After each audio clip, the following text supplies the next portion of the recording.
옆 사람하고 인사하시겠습니다. 주님의 이름으로 사랑합니다. 할렐루야. 지금 우리는 코로나 3차 대유행이라는 참 안 좋은 소식을 다시 듣고 있습니다. 무지막지한 코로나의 대유행 앞에서 우리 믿는 신자는 어떻게 처신을 해야 할까요? 저는 코로나 대유행을 앞두고 지난 2차 대유행이 문득 떠올랐습니다. 금년 여름 8월 15일 광복절을 전후해서 코로나 확진자가 무려 하루에 400명을 넘어서는 대유행을 했습니다. 그때 우리는 보수와 진보로 갈라져서 서로 내 탓이라고 싸웠습니다. 진보는 보수가 8.15 광화문 집회로 대유행을 초래했다고 주장하고, 보수는 정부가 무능하게 대처해서 대유행을 초래했다고 싸웠습니다. 불신자는 기독교가 예배를 강행해서 대유행을 초래했다 주장합니다. 기독교 안에서도 보수와 진보가 갈라져서 싸우기에 바빴습니다. 다시 우리는 이 코로나 3차 대유행을 직면하고 있습니다.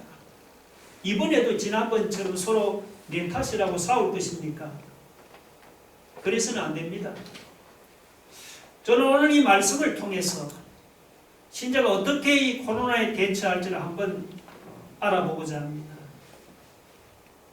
먼저 우리는 코로나의 대유행 앞에서 믿는 신자는 누구를 탓할 것이 아니고 자기를 돌아보면서 하나님 앞에서 자신의 죄를 회개하는 겸허한 마음을 가져야 합니다. 오늘 본문을 보시면 유다 백성도 지금 우리처럼 위기 앞에 서 있습니다. 그러니까 우리처럼 코로나로 위기를 맞은 것이 아닙니다. 바벨론 때문에 위기를 당했습니다. 바벨론 때문에 나라가 망해서 백성들은 전부 다 바벨론에 사로잡혀 가서 고생을 하고 있습니다.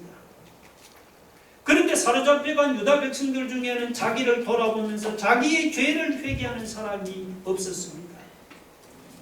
그들은 하나님이 자기들을 버렸다면서 하나님을 원망했습니다. 하나님이 자기들이 하나님이면 어떻게 바벨론에 사로잡혀가도록 내버려 둘 수가 있느냐는 것입니다. 자기들이 이혼 정서도 없이 쫓겨난 아내처럼 쫓겨났다고 생각했습니다. 빚에 팔려간 자식처럼 팔려갔다고 생각했습니다. 하나님이 바벨론을 물리칠 능력이 없어서 자기들이 바벨론에 사로잡혀가서 이 고생을 한다면서 하나님을 원망하고 불평했습니다. 그런데 하나님은 뭐라고 말씀했습니까? 하나님이 내버려서 유다 백성이 망했다고 그렇게 말씀을 했습니까? 아니지요. 2절을 보세요. 내가 와서도 사람이 없었으면 내가 불러도 대답하는 자가 없었으면 어찌 됨이냐. 하나님이 선지자들을 통해서 여러 번 유다 백성을 찾아와서 불렀지만 그들은 대답이 없었습니다. 하나님이 그들을 내버린 것이 아니고 그들이 하나님을 내버린 것입니다. 계속해서 2절 보세요. 내 손이 어찌 짧아 구속하지 못하겠느냐. 내게 어찌 건질 능력이 없겠느냐. 보라, 내가 꾸짖어 바다를 마르게 하며 강들을 사막이 되게 하며 물이 없어졌으므로 그 물고기들이 악취를 내며 갈아여 죽으리라. 하나님이 한번 꾸짖으시면 바다가 마르고 강들이 사막이 되어서 바로 구원의 길이 열립니다. 내게 어찌 건질 능력이 없겠느냐. 하나님이 능력이 없어서 유다 백성들이 사로잡혀 간 것이 결코 아닙니다. 1절을 보면은 나 여호와가 이같이 말하노라. 내가 너희의 의무를 내보낸 이혼 정서가 어디 있느냐. 내가 어느 체주에게 너희를 팔았느냐. 하나님이 유다 백성들에게 이혼 정서를 써주고 쫓아낸 적이 없습니다. 하나님이 그들을 체주에게 팔아버린 적도 없습니다. 1절 하반절에 뭐라고 합니까? 보라, 너희는 너희의 죄악으로 말미암아 팔렸고 너희의 어미는 너희의 배역함으로 말미암아 내보냄을 받았느니라. 유다 백성들은 자기들의 죄악으로 말미암아 팔려갔고 자기들의 배역함으로 말미암아 쫓겨났습니다. 하나님이 쫓아내고 팔아버린 것이 아닙니다. 하나님이 내버리거나 하나님이 능력이 없어서 그들이 사로잡혀 간 것이 아닙니다. 그런데도 자기들은 죄를 회개하지는 않고 하나님이 자기들을 내버렸다면서 하나님을 원망하고 불평했습니다. 여러분, 유다 백성의 모습이 오늘 우리의 모습이 아닙니까? 코로나 대유행 앞에서 자기 자신을 겸허하게 돌아보면서 자신의 죄를 회개하지는 않고 보수는 진보를 탓하고 진보는 보수를 탓하고 있지 않습니까? 집에 가면 남편은 아내를 탓하고 아내는 남편을 탓하지 않습니까? 유다 백성처럼 하나님이 살아계시면 왜 이런 일이 일어나느냐면서 하나님을 탓하고 원망하지 않습니까? 내가 어려움을 당하는 것은 정부 때문이 아닙니다. 진보 때문도 아니고 보수 때문도 아닙니다. 남편 때문도 아니고 아내 때문도 아닙니다. 우리가 하나님 때문에 어려움을 당하는 것은 더더욱 아닙니다. 어려움 앞에서 우리가 남을 탓하거나 하나님을 탓하지 맙시다. 여러분, 내가 어려움을 당하는 것은 나 자신을 돌아보라고 하나님이 내게 보내는 사인이요 신호입니다. 내가 하나님 앞에서 죄를 보면서 어려움을 당하는 것입니다. 너희의 죄악으로 말미암아 팔린 겁니다. 우리는 이 코로나 대유행 앞에서 하나님을 원망하고 정부를 탓하고 남을 탓하고 환경을 탓할 것이 아니고 먼저 우리는 하나님 앞에서 겸허한 마음을 가지고 우리 자신을 돌아보면서 하나님의 우리의 죄를 회개할 수 있기를 바랍니다. 둘째, 우리는 코로나 대유행 앞에서 예수님의 모습을 배워야 합니다. 이 구약시대는 여호와의 종 혹은 메시아가 누구를 가르치는지 명확하지가 않았습니다. 그러나 신약시대에 와서는 여호와의 종 혹은 메시아가 예수 그리스도라고 명확하게 판명되었습니다. 오늘 본문 4절로 9절도 여호와의 종 혹은 메시아에 대한 말씀입니다. 특히 여러분 4절로 6절은 보면은 메시아의 특징이 거기에 세 가지가 나오고 있습니다. 첫째는 메시아는 학자의 혀를 가지고 있습니다. 여러분 4절 보세요. 주 여호와께서 학자들의 혀를 내게 주사. 이 나라에서 메시아를 말하는 거예요. 나로 권고한 자를 말로 어떻게 도와줄 줄을 알게 하시고 있습니다. 대개 학자라고 하면은 보통 사람이 알아듣지 못하는 어려운 내용을 강의하는 사람이라고 생각을 하죠. 그러나 여기서 학자는 그렇지 않습니다. 여기 학자는 어려운 내용을 강의하는 사람이 아니고 권고한 사람을 말로 도와주거나 위로하는 사람을 말합니다. 실제로 복음서를 보면은 예수님은 정말로 학자의 혀를 가지고 있었죠. 예수님은 말씀으로 죽은 자를 살렸습니다. 예수님은 말씀으로 병든 자를 고쳤습니다. 예수님 말씀으로 낙심한 자를 일으켰습니다. 예수님은 말씀으로 상한 심령을 고치고 권고한 자를 회복시켰습니다. 예수님은 정말로 학자의 혀를 가지시고 권고한 자, 지친 자, 병든 자, 낙심한 자, 죽은 자를 살리고 회복시키시고 도와주시고 위로하고 격려하셨습니다. 둘째, 메시아는 학자의 귀를 가지고 있습니다. 4절 하반절에 보면은 아침마다 깨우치시되 나의 귀를 깨우치사 학자들같이 알아듣게 하시도다 라고 있습니다. 이 학자의 귀는 깨우치는 능력이 있습니다. 하나님의 아침마다 메시아의 귀를 학자들같이 깨우치사 하나님의 말씀을 알아듣고 이해하게 했습니다. 여기서 귀를 깨우친다는 것은 이것은 하나님께 순종하도록 귀를 열라는 그런 뜻입니다. 여러분, 메시아는 귀를 열어서 하나님의 말씀에 순종했습니다. 5절을 보면 주 여호와께서 뭐라고 했습니까? 나의 귀를 여셨으므로 내가 거역하지도 아니하며 뒤로 물러가지도 아니하며라고 했습니다. 실제로 복음서를 보시면 예수님은 하나님의 말씀을 거역하거나 뒤로 물러간 적이 한 번도 없었습니다. 어떤 위험이나 어떤 핍박을 당해도 예수님은 귀를 열어서 하나님의 말씀에 온전히 순종했습니다. 셋째, 메시아는 온갖 고난과 모욕을 묵묵하게 다 당했습니다. 여러분 6절 보세요. 우리 6절 한번 읽어볼까요? 다시 시작.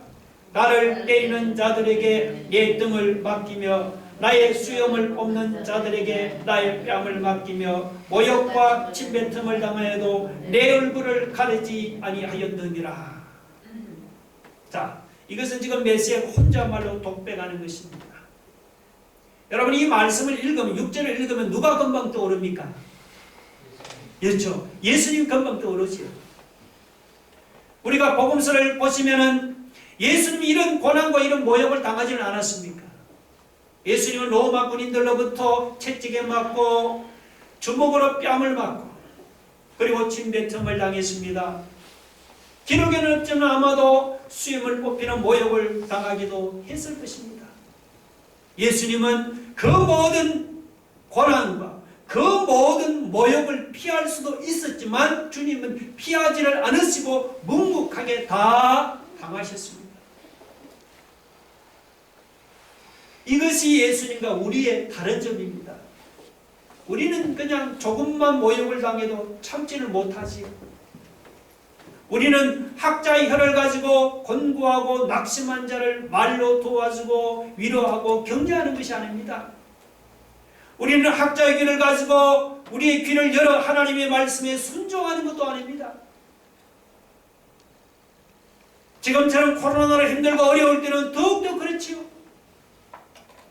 학자의 혀를 가지고 코로나로 공부하고 지치고 낙심한 자를 도와주고 위로하기는커녕 오히려 우리는 권고한 자를 더 권고하게 만들어버리고 지친 자를 더 지치게 만들고 우리는 낙심한 자를 더 낙심하게 합니다. 학자의 귀를 가지고 하나님의 말씀에 순종하는 것이 아니고 우리는 하나님의 말씀에 귀를 틀어막고 들으려고 하지를 않습니다. 우리는 조금만 모욕을 당해도 참지를 못합니다. 여러분, 예수님은 학자의 혀를 가지고 권고한 자, 지친 자, 병든 자, 낙심한 자를 도와주고 위로하고 격려했습니다. 예수님은 학자의 귀를 가지시고 귀를 열어 하나님의 말씀에 온전히 순종을 했습니다. 예수님은 온갖 모욕과 멸시를 묵묵하게 다 당했습니다. 예수 믿는 신자라면 이런 예수 그리스도의 모습을 우리가 본받아야 하지 않겠습니까? 오늘 이 시간 우리의 모습을 여러분이 돌아보시면서 회개할 수 있기를 바랍니다. 우리는 예수를 믿는다면 우리도 예수를 본받아서 이런 학자의 혀를 가지고 코로나로 인해서 권고한 자, 지친 자, 낙심한 자를 우리가 말로 도와주고 위로하고 격려해야 합니다. 우리도 학자의 귀를 가지고 하나님의 말씀 우리 귀를 열어서 말씀에 온전히 순종해야 합니다. 우리가 예수 그리스도를 믿는다면 고난과 모욕을 피하려고는 하지를 말고 예수님처럼 우리도 묵묵하게 잘 참고 잘 감당해 나가기를 바랍니다. 여러분, 코로나로 힘들고 어려울수록 우리는 예수 그리스도의 모습을 더 많이 배우고 더 많이 본받아 나가기를 주의 이름으로 축원합니다.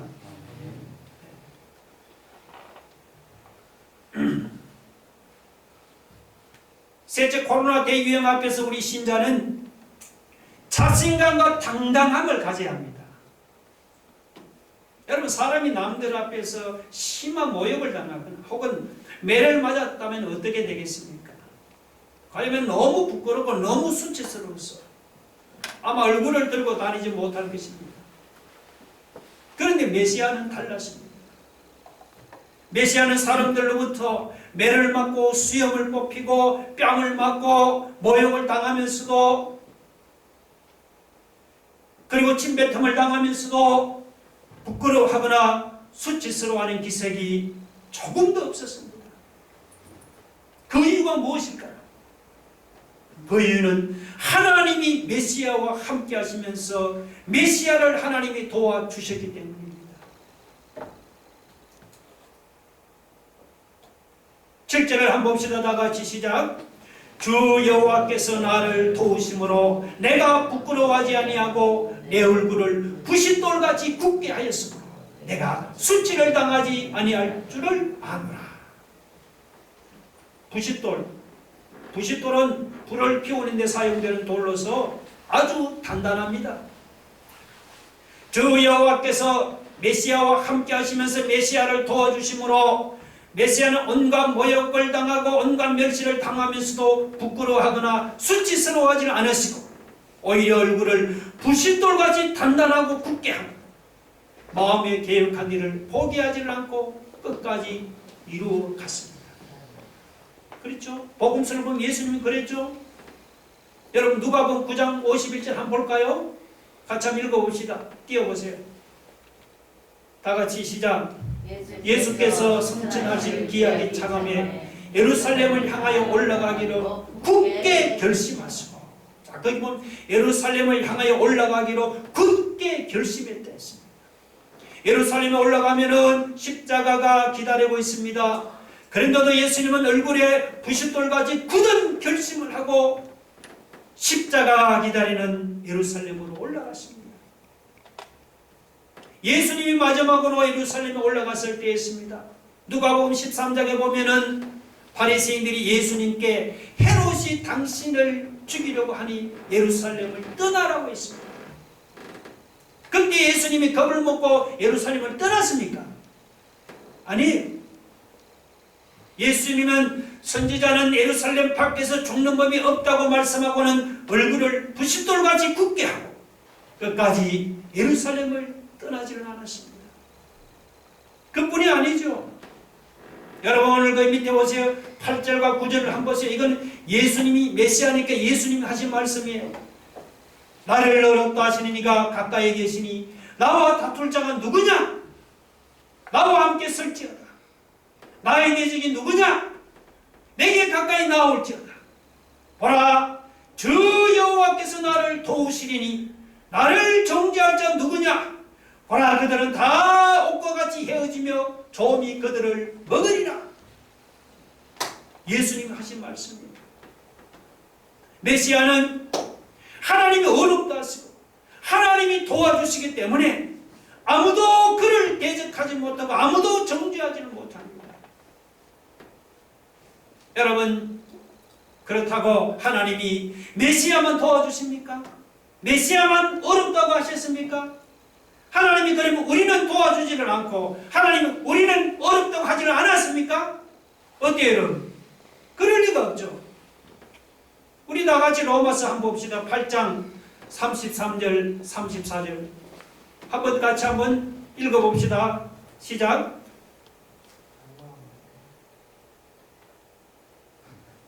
자, 읽어봅시다. 시작. 누가 능히 하나님께서 택하신 자들을 고발하리요? 어렵다 하신 이는 하나님이시니 누가 정죄하리요? 죽으실 뿐 아니라 다시 살아나신 이는 그리스도 예수시니 그는 하나님 우편에 계신 자요 우리를 위하여 간구하시는 자신이라. 할렐루야. 우리를 향해 하는 말씀입니다. 예수 믿는 신자가 누구냐? 우리는 하나님이 택한 자요 하나님이 어렵다고 하신 자입니다.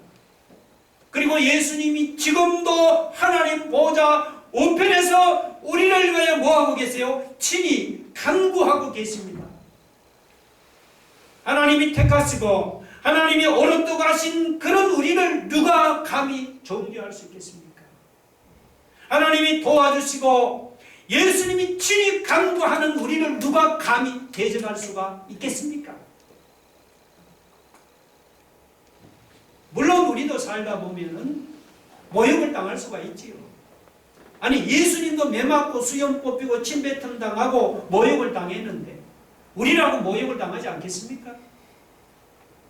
살다 보면 남들이 이유 없이 우리를 대적하고 정죄할 수 있습니다. 예수님도 원수들로부터 이유 없이 대적을 당하고 정죄를 당했는데 우리라고 대적을 안 당하고 정죄를 안 당하겠습니까? 우리도 사람이다 보니 남들로부터 이렇게 모욕을 당하고 정죄를 당하면 심한 수치심을 느낍니다. 혹은 때로는 무능하다고 정죄를 당하면 심한 자괴감을 느끼고 자신감을 상실합니다. 특히 요즘같이 코로나로 힘들 때는 더욱더 그렇죠. 상황이 힘들다 보니까 매사에 자신감이 사라지고 자기 자신이 한없이 무능하고 부끄럽고 수치스러워 보입니다. 여러분 그럴 때 우리는 예수 믿는 신자의 정체성을 잊지 말아야 합니다. 예수 믿는 신자가 누굽니까? 예수 믿는 신자는 하나님이 택한 자입니다. 하나님이 어렵다고 하신 자입니다. 예수 믿는 신자는 하나님께서 함께 하시면서 하나님이 도와주시는 자입니다. 할렐루야. 남들이 나를 모욕합니다. 부끄러워하지 마세요. 남들이 나를 정죄한다고 자존심에 상처를 받지도 마세요.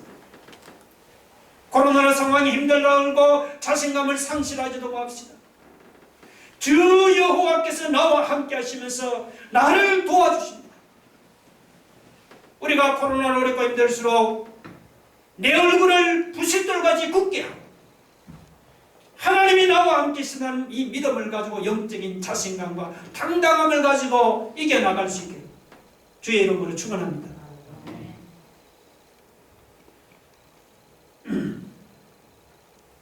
넷째로 우리 신자는 아무리 코로나로 앞이 캄캄해도 우리는 하나님만을 의지하고 하나님만을 의뢰해야 합니다. 10절을 보면 보세요. 너희 중에 여호와를 경외하며 그의 종의 목소리를 청종하는 자가 누구냐? 자, 이것은 지금 이사야가 유다 백성을 책망하는 말이지요. 바벨론 포로 당시에 유다 백성들 중에는 하나님을 경외하면서 하나님의 말씀을 청종하는 믿음의 사람을 찾아보기가 어려웠습니다. 이사야 시대만 믿음의 사람을 찾아보기가 어려운 것이 아니죠.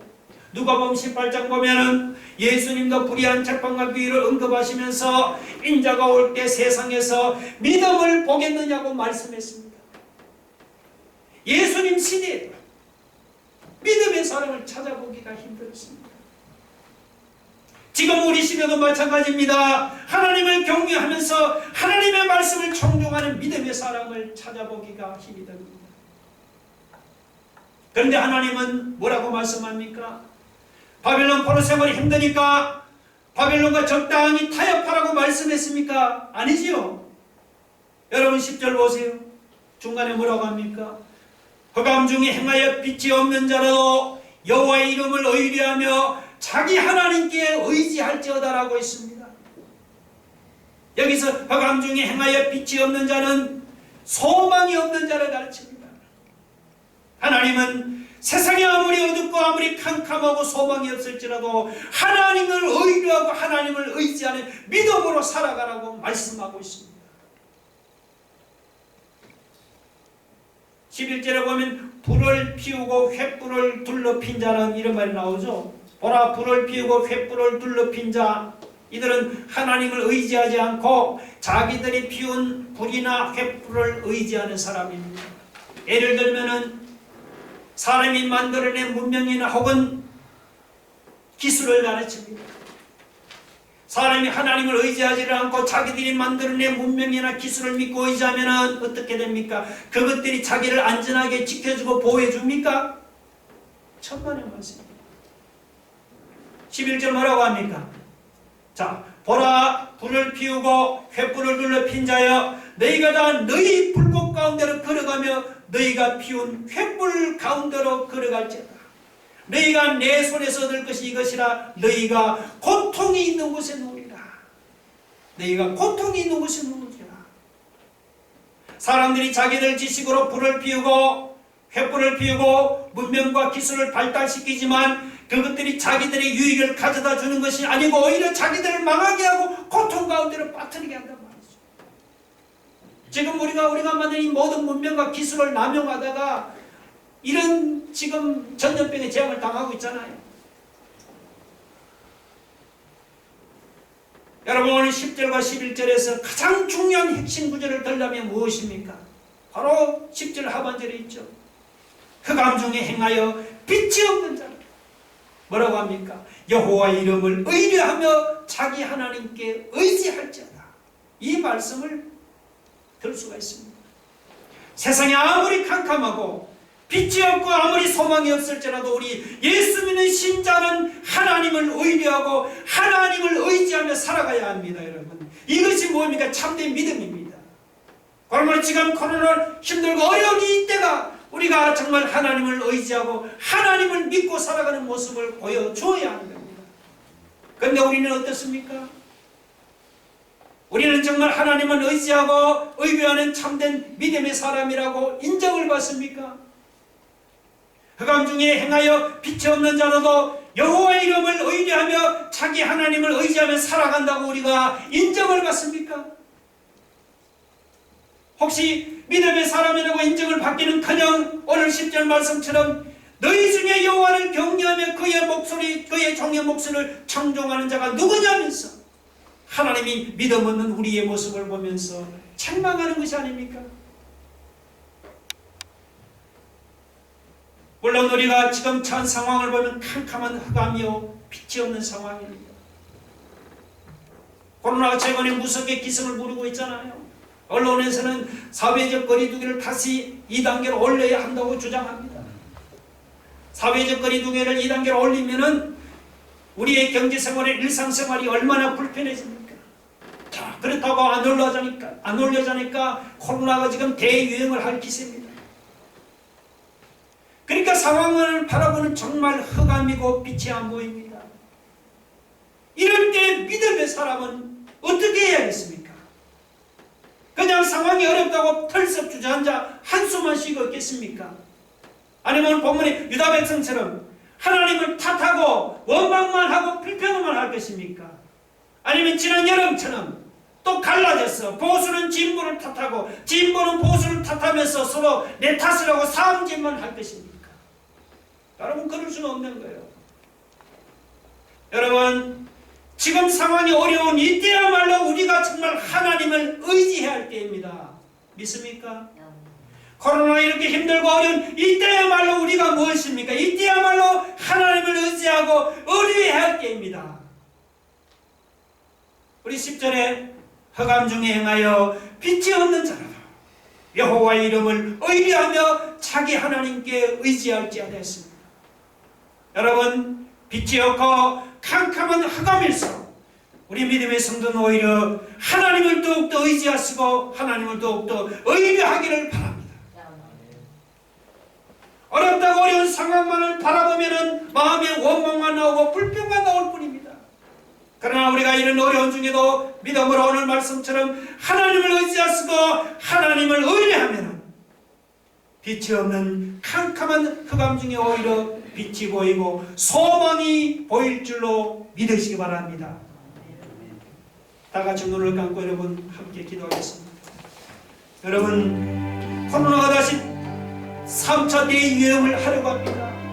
이런 위기에 우리는 남들을 탓하고 하나님을 원망하고 불평할 것이 아니고 하나님 앞에 겸하여 우리 자신을 돌아가면서 우리의 죄를 하나님 앞에 회개하기 바랍니다. 이렇게 어려울 때 우리는 학자의 혀를 가지고 서로 보듬어주고 격려하고 위로하며 학자의 귀를 가지고 하나님 말씀의 귀를 열어서 그 말씀 앞에 우리가 순종하면서 예수님처럼 어려움을 묵묵하게 잘 참고 감당해 나가기를 바랍니다. 위기 앞에서 자신감을 상실할 것이 아니고 주님이 함께하며 도와주실 것을 믿고 자신감과 당당함을 가지고 위기를 돌파해 나가기를 바랍니다.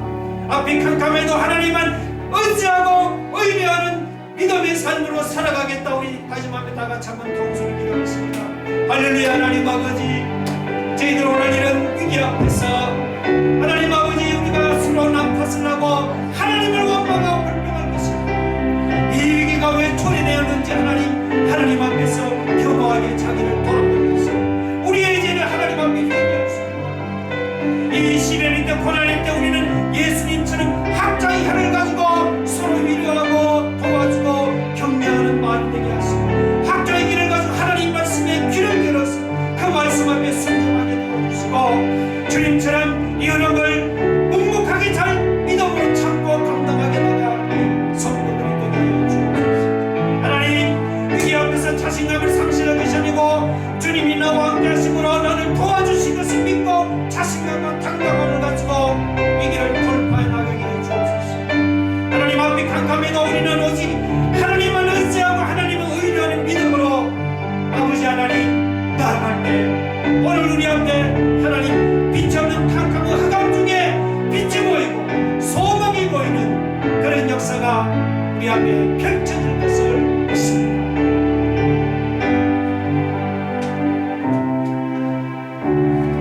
예수님 이름으로 기도 올려옵나이다.